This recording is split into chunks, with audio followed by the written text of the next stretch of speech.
thanks for staying with us on Asset TV. Welcome to the news. I am Mania Osebi. Now, the headlines. House of Reps Committee to reverse State Police Bill. FG seals gold mining sites in Osun State. And over 30 people feared death in Jigawa boat mishap. Now the news in details. Minister of Finance and Coordinating Minister of the Economy, Professor Taiwo Oyedele, has defended the federal government's borrowing profile, telling the Senate that the Tinubu's administration has not utilized half of the loans approved by the National Assembly, contrary to public perception. Oyedele made the clarification during a special Senate hearing on the state of the Nigerian economy, while responding to questions from lawmakers over the country's rising debt profile, budget implementation, and continued borrowing despite improved revenue generation by government agencies.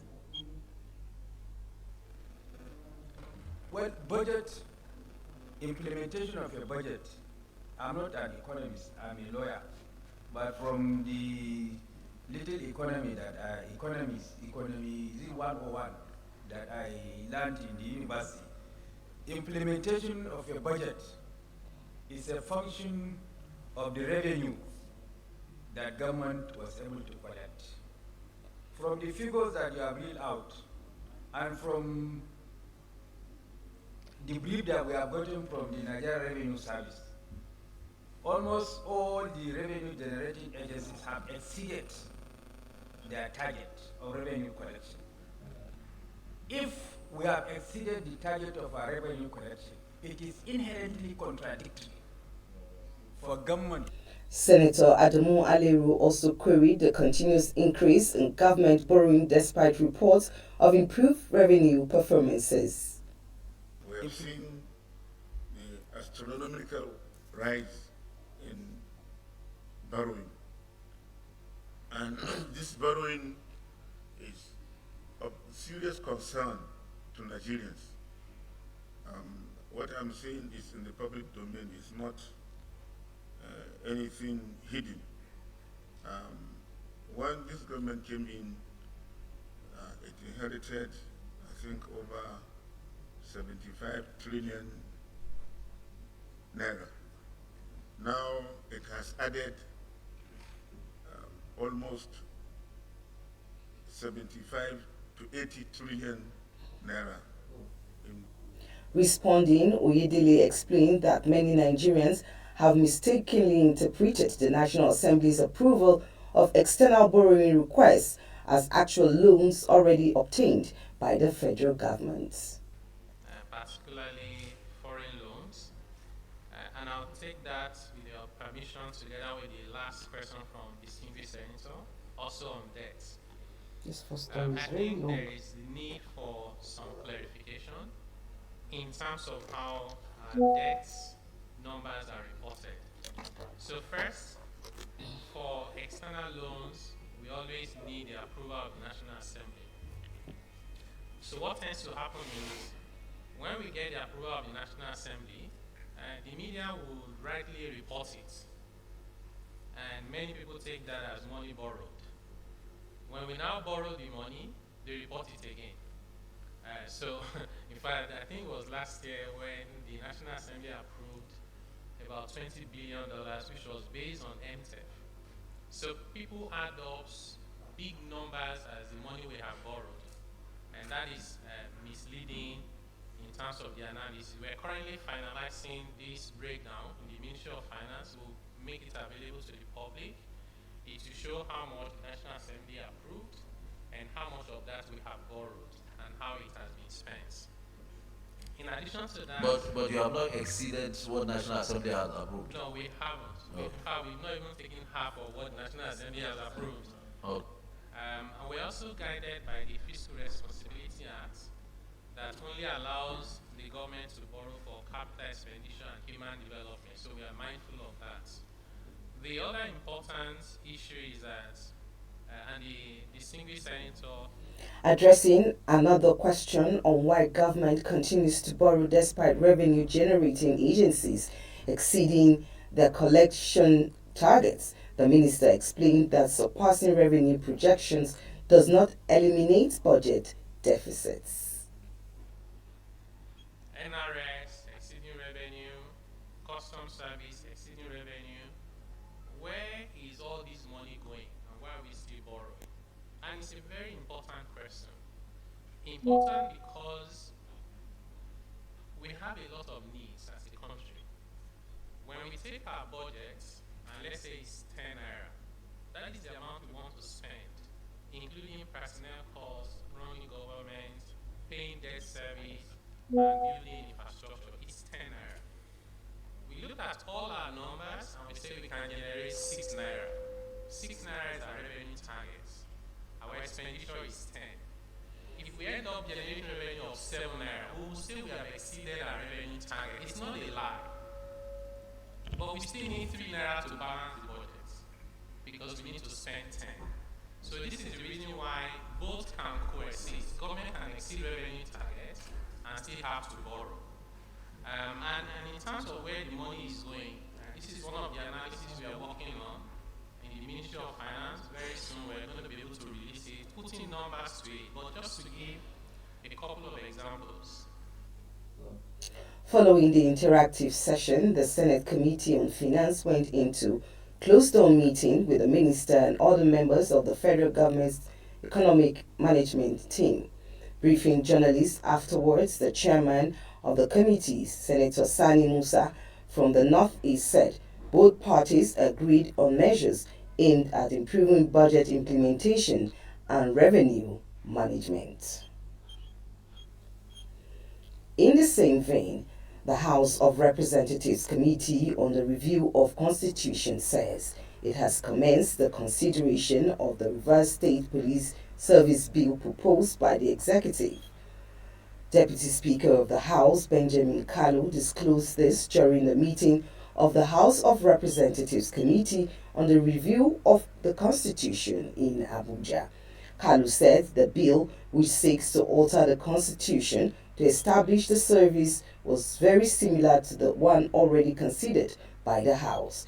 He explained that the new executive bill contained minor alterations to enhance clarity and operation of the service when established. He urged members to adopt the application to what the Senate had already passed, if so wish, for us to make progress. Managing Director of the Julius Berger Nigerian PLC, Engineer Dr. Per Lobash, has commended President Bola Ahmed Tinubu and the Minister of the Federal Capital Territory, Barrister Nyesom Wike, for driving what he described as an unprecedented wave of infrastructure development across Abuja city center and its environs. Labash spoke at a gala dinner organized to mark the conclusion of the 31 consecutive days of project flag-offs and commissioning of ceremonies held across the Federal Capital Territory as part of celebrations for the Abuja 50th anniversary. He congratulated the FCT administration and residents of the territory on the successful completion of key projects aimed at improving transportation, urban development, and public services. According to him, Abuja residents are the ultimate beneficiaries of the new roads, bridges, public facilities, and other critical infrastructure projects of daily life enhancement to drive and stimulate economic growth. The Julius Berger boss also commended President Tinubu for prioritizing infrastructure under the Renewed Hope agenda, noting that the administration's commitment is reflected in major projects that Nigerians can see and utilize. We'll now take a short break, and when we return, more stories.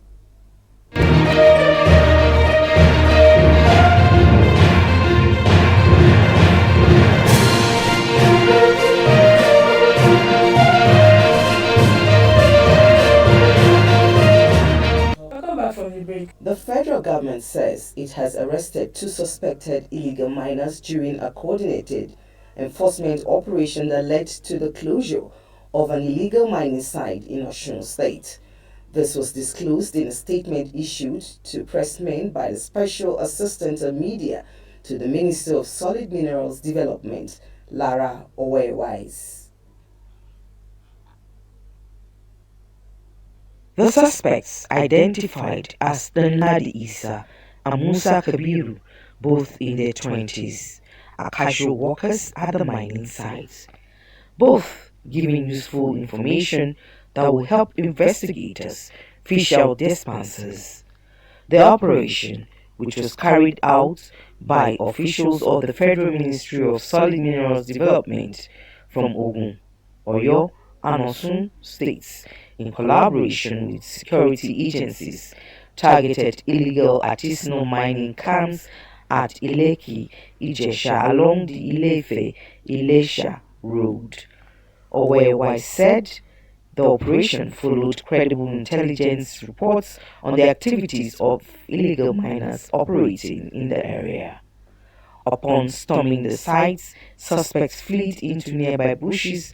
On sighting the enforcement team, 2 suspected illegal miners were arrested and several mining equipment and tools used for the illicit operations were confiscated. Speaking during the operation, the Southwest Zonal Mines Officer Ajibade Ganiu, who led the enforcement team, said the raid formed part of federal government's sustained efforts to enforce compliance with the Nigerian Minerals and Mining Acts, protect the environment, safeguard lives, and preserve nation's minerals resources from illegal exploitation.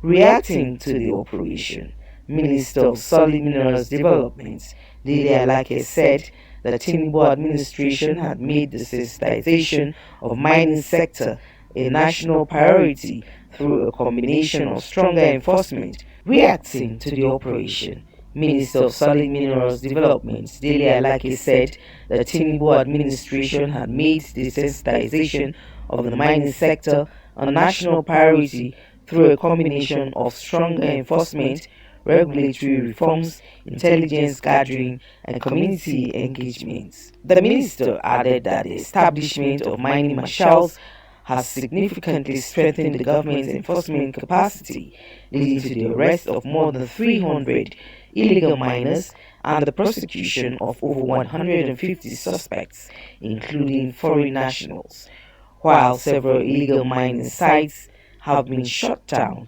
across. The minister, who also serves as chairman of the African Minerals Strategic Group, said Nigeria's firm stance against illegal mining reflects the growing continental resolve to promote responsible mineral governance, curb illicit exploitation of Africa's mineral resources, and maximize value addition for sustainable economic growth. Mania UCB, Asset Television News. More than 30 people have reportedly capsized in Malawar Yenduse community in Ringim local government area of Jigawa State. The Director of Planning, Jigawa State Emergency Management Agency, SEMA, confirmed the incident to journalists in Duse, the state capital. He said the accident occurred when the passengers, mostly female farmers and laborers, were traveling by boat. The official said the cause of the boat is yet to be known, adding that emergency responders and local residents were combing the area in search of survivors. He added that authorities had yet to confirm the number of casualties as rescue operations has continued at the scene. Meanwhile, the chairman of the Ringim Local Government Emergency Management Committee, Malam Habibu Dauda, urged residents to remain calm and avoid spreading unverified information pending an official update from relevant authorities. Edafe said the suspect allegedly took favor to a hotel. The command spokesman, SP Bright Edafe, disclosed this in a statement issued to journalists in Asaba, the Delta State capital, says the suspect, 40, was arrested after a petition alleged that the girl traveled to Asaba on the 1st of June 2026 following his invitation to undergo content creation training, which he had reportedly advertised on his social media platform. Edafe said the suspect allegedly took Favor to a hotel upon her arrival in Asaba, the Delta State capital, where allegedly raped and physically assaulted her.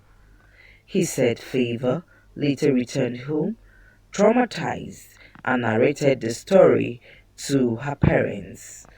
The police spokesman added that the deceased recorded a video recounting her experience and emotional distress she suffered after the alleged assaults. According to him, she later died of ingesting a toxic substance despite efforts to save her life. Edafe said the Commissioner of Police in Delta State, CP Oyeyemi, directed the area command in a forum to immediately begin a thorough investigation after the petition was received. He said detectives arrested Ogbonna during the investigation and that the suspect made useful statements during preliminary interrogations, while further investigation continues to establish the full circumstances surrounding the case of Favor. As thorough investigations will be conducted with appropriate legal action in accordance with the law. Mania OCB, Asset Television News. Edafe. And that's the news at this hour. Follow us for more news and programs.